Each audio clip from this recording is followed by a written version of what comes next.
இன்னைக்கு நான் வாழைப்பூ பருப்பு சிலி செஞ்சுருக்கேன். டேஸ்ட் ரொம்ப சூப்பராக வந்திருக்கு. அதை எப்படி செய்யறதுங்கிறத இந்த வீடியோவில் பார்க்கலாம். வாழைப்பூ பருப்பு சிலி செய்யறதுக்கு கடலைப்பருப்பு துவரம்பருப்பு ரெண்டையும் ஊற வச்சு மிக்சியில் அரைச்சி வச்சுக்கணும்.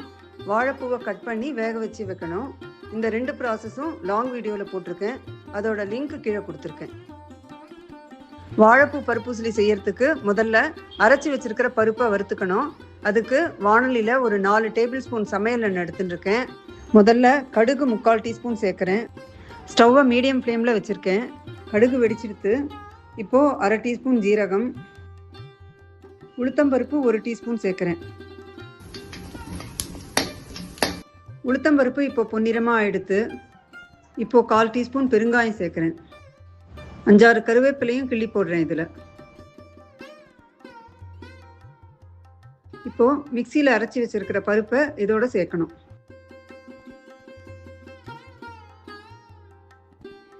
இதை கரண்டியால் நல்லா கிளறி விடணும். ஸ்டவ்வை மீடியம் விட கொஞ்சம் குறைச்சி தான் வச்சுருக்கேன்.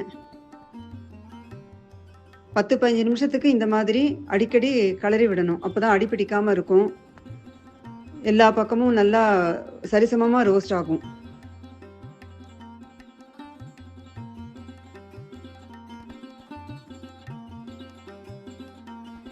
இதை வறுக்கும் போது கொஞ்சம் எண்ணெய் நிறைய சேர்த்து வறுத்தா தான் நல்லா முறுமுறுப்பாக ஆகும்.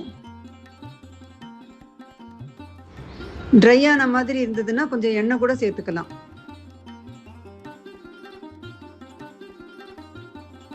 ஒன்றரை டேபிள் ஸ்பூன் எண்ணெய் சேர்க்குறேன். இதில் பருப்பு இந்த மாதிரி நல்லா உதிரி உதிரியாக பக்குவமாக ஆனப்புறம் வேக வச்சிருக்கிற இந்த வாழைப்பூவையும் இதோட சேர்த்துக்கணும்.